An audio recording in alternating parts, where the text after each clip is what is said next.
আজকে ঝিঙের জল বড়া হচ্ছে।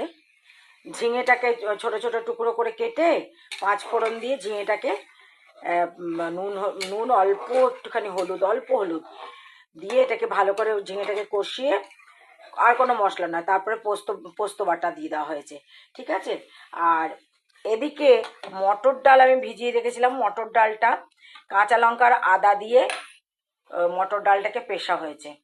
এবার এইটার মধ্যে এই মটর ডালটা আস্তে আস্তে দাও, তুমি দাও, আস্তে আস্তে দিতে হবে বড়ার মতো করে, এটা ভাজা হবে না, এটা ঝিঙের জল বড়া বলে।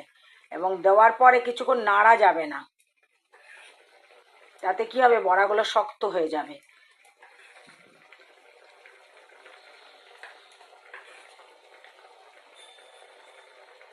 এটার মধ্যে একটু সর্ষেও দিতে পারেন, যেহেতু আমার সর্ষে খাওয়া মানা সেহেতু আমি সর্ষে দিইনি। পোস্ত সর্ষে বেটে দিতে পারেন এটার মধ্যে, বেশিরভাগ পোস্ত সর্ষে বেটে দেয়, আর নাহলে একটু নারকেল বেটে দেয়।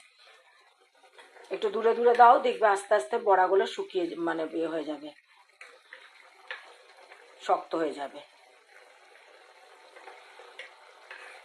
এবার কিছুক্ষণ 5 মিনিট এই তরকারিটা নাড়া যাবে না। এখন দেখুন বড়াগুলো আস্তে আস্তে ওপরে ভেসে উঠছে। বড়াগুলো যখন হয়ে যাবে, ভেতর থেকে পেকে যাবে, তখন এগুলো আস্তে আস্তে ওপর দিকে ভেসে উঠবে। এইভাবে অনেকে চিংড়ি মাছের জল বড়াও করে। চিংড়ি মাছটাকে এরকম করে বেটে তার মধ্যে অল্প একটুখানি মুসুর ডাল দেয়, দিয়ে বেটে তারপরে এরকম করে ঝোলের মধ্যে কাঁচা চিংড়ি মাছের মানে সেটা একটু রসুন দিয়ে বাটতে হয়, চিংড়ি মাছটা রসুন আর ঝাল দিয়ে দিয়ে এইরকম করে জল বড়া করে। জল বড়া যে কোনো কিছু জল বড়া করা, যেমন আমরা মুইঠা বানাই, চিতল মাছের মুইঠা বা কোনো মাছের মুইঠা, বা যখন আমরা চিকেন বল করি, তাহলে কী হয়, জলটা টকবক করে ফোটে তখন সেটা দেওয়া হয়।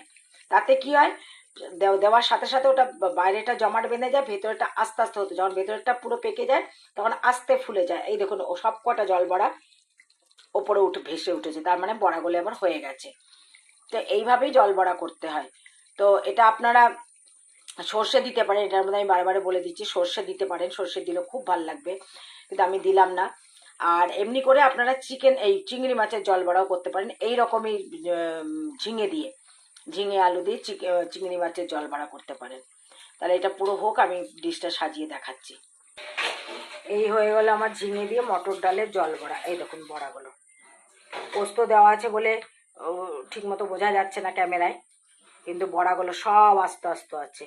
এবারে একটা বড়াও গলেনি, যেমন দেওয়া হয়েছিল তেমনিই আছে প্রত্যেকটা বড়া। তো আপনারা এরকম করে বানিয়ে খাবেন, খেয়ে আমাকে জানাবেন কেমন লাগলো। এটার মধ্যে আপনারা নারকেলও দিতে পারেন। আর আমার চ্যানেলটাকে লাইক সাবস্ক্রাইব করবেন। আসি তাহলে, নমস্কার।